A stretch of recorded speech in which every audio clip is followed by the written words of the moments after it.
Shabbat Shalom, on est Parashat Tetzavé et aujourd'hui on est aussi Purim Katan. Alors on va un petit peu parler de Purim Katan, de Purim et de quoi de le lien de Simcha et de la Parasha. On sait Mishni Chasada Marbim Besimcha. La question qui se demande, comment une personne en vérité peut être Besimcha? Est-ce qu'il y a un bouton de Simcha? Comment une personne peut arriver à une vraie Simcha? Beaucoup de fois, on arrive à une Simcha, mais après, qu'est-ce qui se passe? La Simcha, elle descend. La Gemara nous dit, c'est quoi le passouk qui est le plus important dans la Torah? Il y a une marloquette. Il y a un qui dit que c'est Shema Israël, et un, il te dit, c'est quoi? C'est le lien de quoi? Du korban. Et ta keves aïcha ta'aseh babo, keves kadashini ta'aseh ben arbaïm. C'est le lien de quoi? Que tous les jours, tu vas faire le korban le matin et le soir. Que tu vas toujours faire, même le matin, et faire le soir. Et une des avis qui dit, c'est le passouk le plus important. Quand une personne, il fait une chose tout le temps, il n'y a pas plus important que ça. Quand une personne, il fait une chose kavua, c'était même dans la semaine, et même dans le Shabbat, même dans le fête. Il faut savoir une chose, que ce korban-là, dans le paracha, on ne parle pas beaucoup de korbanot. On parle plutôt de quoi? De allumer la menorah. On sait que la menorah, elle avait 7 kanim, 7 branches. Mais on commence un petit peu à parler seulement des korbanot de Tmidi. Comment on voit l'importance de Tmidi? Quand une personne, il a un shiur, même une fois par semaine, mais il ne le laisse pas, il n'y a pas plus important que ça. On raconte une fois, un rabbin, il a demandé, c'est quoi l'importance d'un shiur Torah? Combien ça vaut par rapport à Hachem et shiur Torah? Le rabbin, il a expliqué, ça vaut par rapport à ton importance. Et il a donné un très bon exemple. Il a dit une fois, il y avait une personne qui était un chauffeur taxi. C'était une journée qui faisait il pleuvait, il faisait froid.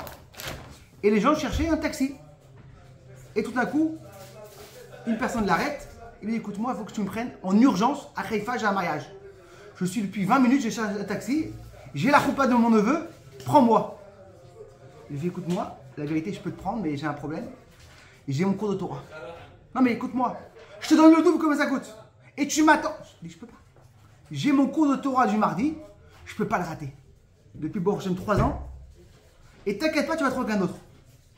Il sort comme ça, il voit un autre taxi qui arrête, qui le prend. Et là, en vérité, le Rav, il a expliqué, c'est ça qu'Hachem va venir prendre vers Hachem. Le malach, il va prendre cette histoire du chauffeur taxi. Combien tu as mis l'importance pour toucher au Torah? Combien tu étais mouchan levater pour toucher au Torah? Et maintenant, quand on va ouvrir le Shulchan Aruch, et on va passer, que le Rav il a dit, la première halakha que le Shulchan Aruch il te dit, Shiviti Hachem Nenegdi Tamid. Il faut que tout le temps tu as les yeux en face de toi, que Hachem qui est en face de toi. Quand on sait que Hachem il est en face de nous, ça vient du Teilim Tetzaïn, une personne il fera moins d'avérotes. Quand tu sais qu'Hachem il est avec toi tout le temps, il te regarde. Aujourd'hui c'est plus facile d'expliquer. Aujourd'hui avec le système de caméra, tout le monde peut comprendre. Il y a 100 ans, c'est quoi Hachem me regarde? Ok, mais il va oublier. Aujourd'hui, tout est filmé, tu peux mettre des films, des trucs. Première halakha. Et c'est quoi la fin de la halakha du Shulchan Aruch, comme le Rav il a ramené? C'est quoi? Ils disent comme ça. Yesh omrim shechayav l'arbo b'mishte besimcha beyudet ba'adar rishon. Si on a 2 Hadar, même le Purim Katan, il faut faire une souda. Qu'est-ce qu'il dit le rameau? On n'a pas les minag de faire ça. Mais après ça, il dit quoi? S'il peut rajouter un extra à la Saouda, c'est bien. Il ne faut pas faire une vraie Saouda de Purim, mais fais-toi un petit extra. Si tu as l'habitude de faire un truc, et la deuxième chose, et il rajoute à la fin, il dit comme ça. Vetov lev mishte tamid. C'est bien d'avoir tout le temps une simcha. Une simcha avec le mishte, avec un repas. C'est-à-dire qu'en vérité, la personne, elle a le mot tout le temps tmidim. Comme on a dit, la Gemara nous rapporte qu'un des psukim les plus importants de la Torah, c'est quoi? C'est le korban tamid. Le korban qui est tout le temps.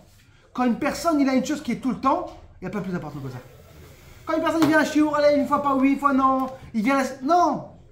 Être constant. C'est pas quoi? Être constant. Constant. Et la question qui va se demander là, comment ça se fait que le rameau dans le Shulchan Aruch, il rapporte, c'est la liste de Shulchan Aruch, il rapporte la mitzvah de quoi? De Tovlev Mishtetami, de tout le temps avoir la simcha et tout ça, à la fin du livre. Et pourquoi il n'a pas ramené ça? Il aurait dû dire à la base, de halachot. Shiviti Hashem et Tamid. Faut que tout le temps tu aies Hashem en face de toi. C'est la peur, c'est la ira. Tu as peur d'Hachem, alors tu fais les choses en peur. Et après, tout de suite, le lien de la simcha. C'est bien. C'est-à-dire que imaginez-vous qu'une personne prend le Shulchan Aruch, ne regarde pas jusqu'à la fin. Il va pas savoir qu'il y a une mise de simcha. Pourquoi il met ça à la fin, le truc de Purim? Les derniers halachot, c'est Purim. On devait tout au début. On sait que le Shulchan Aruch, il te dit Lo ya'amod litpalel la mitor simcha chez mitzvah. Une personne, avant que de commencer à faire la tefila, il doit avoir quoi? La simcha de tefila. Il doit avoir la joie. Une des choses qu'on va voir, et beaucoup de gens se disent pourquoi c'est comme ça? Pourquoi il y a tellement de sortes de Ham Israël? Pourquoi quand tu rentres dans une choule, tu as tellement de sortes de sidorim? Pourquoi tellement minagim? On sait que c'est même pas seulement les minagim. Une personne qui est séfarade, ça va être dur de lui de prier dans une choule qui est chassidim, améacharim. C'est les autres minagim, les autres façons, même les autres manger. Pourquoi il n'y a pas tous les mêmes sortes de quoi de? Pourquoi il n'y a pas tous les mêmes sortes d'aller et de quoi le même sorte de tous les... La Torah, la même chose. Pourquoi il y a tellement de sortes de minagim? Alors en vérité, le sage lui dit un truc incroyable. Il dit quand on voit la menorah, elle a 7 branches. C'est quoi les 7 branches? Première chose, c'est 7 jours de truc. Chaque jour, c'est une branche. Mais le Bachar, il explique un truc incroyable. Il dit en vérité, les 7 branches, c'est les 7 midot. Les 7, comment on dit midot en français? Les 7 traits de caractère. Les 7 caractères. Il y a Chesed, Gvura, Tiferet. Et par rapport à ton caractère, chaque personne va voir différemment les choses. 2 personnes qui vont voir un enfant qui va mal se comporter, si le papa il est Chesed, il monte, elle dit c'est pas grave, ça va, le pauvre. La maman, elle est Gvura, pourquoi il se comporte comme ça? Et pour ça, en vérité, qu'est-ce qu'elle te dit? Il y a 7 branches, mais comment il était construit la menorah? D'un bout d'or. Toujours été connecté. Pour te dire en vérité que si on est tous connectés à la Torah, à la vraie Torah, c'est la beauté. Comme on voit, Hachem il a fait dans notre monde un miracle. Personne ne se ressemble. Et pourquoi personne ne se ressemble? Parce qu'en vérité, quand une personne il se ressemble, il n'est pas unique. On raconte cette histoire, il y avait une fois une personne, c'était un ramasseur de timbres. Et il avait un timbre qui était très unique. Et un jour, il a entendu une personne qui était aux États-Unis qui avait le même timbre. Il dit, je vais aller le voir. Il va le voir, il le rencontre. Il dit, écoute-moi, je veux ton timbre, le voir. Il dit, écoute-moi, il est très très cher, il est unique. Il dit, non, il n'est pas unique. Moi aussi, je l'ai. Montre-moi, je te montre. Il le regarde. Et il dit, écoute-moi, je suis prêt à te l'acheter. $100 000. Ah, il dit, quoi, il y a 2 timbres dans le monde, et il est tellement vieux, je te le vends à $100 000. Il le vend à $100 000 et dès qu'il le prend le timbre, il commence à le brûler. Il dit mais qu'est-ce que tu fais? Oui, parce que mon timbre il va valoir maintenant $1 million. Il va être unique. On voit qu'Hachem il a fait un mérite dans le monde. On est tous uniques. Personne ne se ressemble. Même dans les doigts. Personne. Même comment Hachem a fait ça? C'est pour te dire qu'en vérité, chacun, en vérité, il a un message qui est incroyable. Et là, en vérité, on va comprendre pourquoi dans le Shulchan Aruch, on a commencé la première halakha, Shiviti Hashem Tamid. Première chose, il faut que tu mets Hashem en face de toi. Et juste après, à la fin, tu vas faire quoi? Elle nous parle de quoi la simcha? Parce qu'en vérité, c'est sûr qu'une personne va se lever le matin, il est à bord Hashem, il s'est levé, il dit Modéani, tout le monde. Mais tu n'as pas une vraie simcha le matin. Quand tu vas arriver à la vraie simcha, à la fin de la journée. Et là, on va expliquer pourquoi. Une vraie simcha. C'est sûr qu'une personne peut prendre un bon verre de vin et leur un petit simcha. Mais une vraie simcha, c'est comme on raconte. Une fois, il y avait un papa qui dit à son fils, rentre dans la piscine chaude, rentre. Et au début, ah non, non, dès qu'il rentre, aïe aïe, au début c'est chaud, c'est très chaud. Après il dit, waouh, comment je kiffe. Et nos Khazan, il nous dit, c'est la même chose que ce qui se passe avec un juif. Au début, quand un juif fait une avéra, waouh, je kiffe. Tu kiffes l'avéra. Mais après tu dis, aïe, dommage, pourquoi je l'ai fait cette avéra? La mitzvah, des fois, c'est différent. Ah là, c'est dur de lever le matin à la choule, c'est dur de faire cette mitzvah. Mais après tu dis, waouh, quel kiff, bon, je vais me kiffer. C'est-à-dire qu'en vérité, on va expliquer que c'est quoi en vérité que ça arrive la simcha. C'est pas seulement de réfléchir à la simcha, c'est un travail de la simcha. Et c'est quoi le travail en vérité? C'est que en vérité, la simcha elle arrive quand tu as une mashmaout, quand tu as une compréhension dans le monde que tu as, quand tu as un sentiment avec un message, avec une chose que tu fais dans le monde, que tu rajoutes, que tu es important. C'est pas seulement la simcha qu'on a besoin, c'est le osher. Le osher, c'est comment dire en français? C'est le. C'est pas vraiment la simcha, c'est une personne qui se sent bien, tu vois. Il se sent. Le bien-être. Joyeux, mais plus que joyeux même. C'est quand une personne il se lève le matin, hein, il ne doit pas dire ah pourquoi je fais pas simcha? Attends un petit peu. Commence à faire tes missions. Encore une mission. Encore une mission. Et là, quand tu vas arriver à toutes tes missions et tu vas réviser tes missions, là, tu auras vraiment la simcha. On raconte. La satisfaction. Les quoi? Satisfaction. Satisfaction. Quand tu as satisfaction, ah, tu es bien. Et là, quand une personne a la satisfaction, il a la vraie simcha. Pour ça que c'est important de quoi? De faire l'importance à chaque personne. Pour ça que c'est important de faire le matin un bon mot à notre enfant, à nos femmes, à nos amis. Comment une personne avec un bon mot, il devient satisfait. Ah là là. Et il rajoute jusqu'à qu'il vient à la fin de la journée. On raconte qu'il y avait une fois un docteur qui s'appelait Viktor Frankl. Il habitait en Vienne. Lui, c'était un grand psychologue. Et un jour, il a reçu une donation au Chabad. Le Chabad a reçu une donation de ce docteur. Et il savait qu'il n'était pas religieux. Et il est parti lui demander, mais quel rapport avec toi, le judaïsme? C'est vraiment, il était très loin du judaïsme. Il dit, je vais te raconter une histoire incroyable. Moi, j'étais un élève d'un autre psychologue qu'on avait fait il s'appelait Alfred Adler. C'était un psychologue juif aussi qui avait fait une psychologie. Et moi, j'étais son élève. Et un jour, j'ai décidé de penser différemment qu'eux. Eux, ils ont pensé combien tu emmènes du matériel, du plaisir matériel, comme ça tu vas être content. Tu vas être satisfait, une grande maison, une grande voiture. Et moi, j'ai dit non. Moi, j'ai pensé que c'est quoi qui va vers la simcha d'une personne? C'est la mashmaout. C'est est-ce que tu as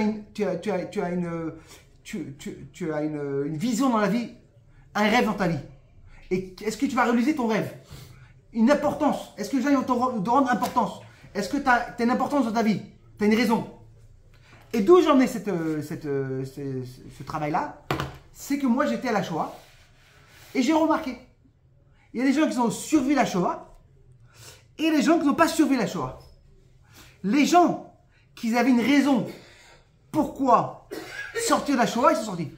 Un exemple, une personne qui avait construit une maison et il voulait, la continuer à construire. Ou une personne qui avait commencé à lire un livre, d'écrire un livre, et il voulait continuer. Eux, ils avaient une force. C'est-à-dire que quand une personne est mashmaout dans la vie, ça te fait sortir tout et ça te fait la simcha. Et il raconte que quand il était jeune, il avait 35 ans, il voulait tout arrêter. Et un jour, une personne qui arrive chez lui, une madame qui était chez le rabbi, qui était visiteur à Vienne, elle toque chez lui. Et elle lui dit comme ça, j'ai un message du rabbi, et le rabbi te dit comme ça, continue dans ton travail, et si tu vas continuer avec ta recherche, tu auras une très grande réussite. Il avait entendu, il n'était pas religieux, mais il avait entendu sur le rabbi, et il a dit c'est quoi? Je vais continuer. Il a pris son livre, qui était je pense en Vienne, il a traduit en anglais, et ça a fait un travail incroyable dans le monde. C'est-à-dire qu'en vérité, quand une personne, il a une raison, une personne, il a mashmaout, une personne il s'est levé le matin, il dit écoute-moi, je veux faire ABCD. Et il a réussi, il aura une simcha incroyable. J'ai mon rêve de faire un projet. Une mashmaout, c'est importance Pour moi, c'est pas seulement important de quoi faire de l'argent. Une autre chose, qu'est-ce qui se passe à la fin? S'il va réussir, il aura une simcha incroyable. Et pour ça, en vérité, on va comprendre pourquoi le Rameau, il amène la simcha à la fin du Shulchan Aruch. Pour te dire qu'en vérité, des fois, la simcha, une vraie simcha, elle va arriver à la fin de la journée. Et ça peut arriver même seulement à la fin d'une semaine. Quand tu vas réussir à réaliser ton rêve. Ah, j'ai réussi. J'ai une mashmaut, j'ai une importance pour je suis là. Je suis pas pour rien. Et là, on va comprendre en vérité, dans les Chassidim, il dit que une personne doit voir toutes les journées comme une journée importante. Ah non, c'est pas grave. Non. Chaque journée, il est important. Parce qu'en vérité, on peut savoir que peut-être que Mashiach arrive bientôt. Et on raconte cette histoire. Il y avait une fois deux frères qui se sont disputés malheureusement. Et il y avait un des frères qui s'appelait Nissim, il avait son mariage. Il a appelé son autre frère, il a dit écoute-moi, il faut que tu viennes au mariage de mon fils. Il dit non, non, non, moi je peux. Il a envoyé des invitations. Il arrive le soir du mariage, à 5 h à la salle, et il ne voit pas son frère. Il dit mais je ne peux pas faire un mariage, je ne peux pas marier mon fils, son papa était déjà niftar, je ne peux pas marier mon fils sans mon frère. Qu'est-ce qu'il a fait? Il est parti en dessous sa maison. Lui, qu'est-ce qu'il a fait pour ne pas venir au mariage? Il a pris une pilule pour dormir. Il a mis son pyjama, il est rentré dans le lit. Je ne veux pas aller au mariage de mon frère. Et d'un coup, il entend la musique. La même musique qu'il entendait quand ils étaient. La même musique qu'ils étaient quand ils étaient petits, à la maison. Dès qu'il s'est rappelé la musique de ses parents, il dit c'est pas possible. Mais qu'est-ce qui se passe en bas? Mais personne ne connaît cette musique. Il descend et il voit son frère. Il dit c'est une tellement belle musique, il commence à danser. Et là, le frère lui dit mais si tu es déjà venu au mariage de mon fils, pourquoi tu es venu en pyjama? Il n'a même pas remarqué. C'est-à-dire qu'en vérité, on voit que l'importance de chaque jour, comment c'est important. Et c'est ça que le Rameau était dit. Le vrai, comment on dit ça, le Osher, la vraie satisfaction, elle arrive à la fin de la journée. C'est sûr que tu vas être le matin, tu vas voir la simcha. Mais la vraie, que ton cœur il est rempli de satisfaction, ça arrive à la fin de la journée. Et quand on arrive ça, c'est quand avec toi la lachote te dit timidi. Quand une personne est timide, quand une personne il fait les choses tout le temps, que ce matin, il avance, je ne lâche pas. Et à la fin, qu'est-ce que la Torah te dit? Tu auras une satisfaction incroyable, il aura sa vraie simcha. Que Bezrat Hashem, qu'on aura tous la tzlacha, on est Purim Katan, qu'on aura une vraie tzlacha pour nos soldats, pour nos chatoufim, nos réfugiés, nos gens qui sont chatoufim, des otages. Et Bezrat Hashem, on espère qu'on aura Bashir Bekarom Mamash. Shabbat Shalom et Bsorot Tovot.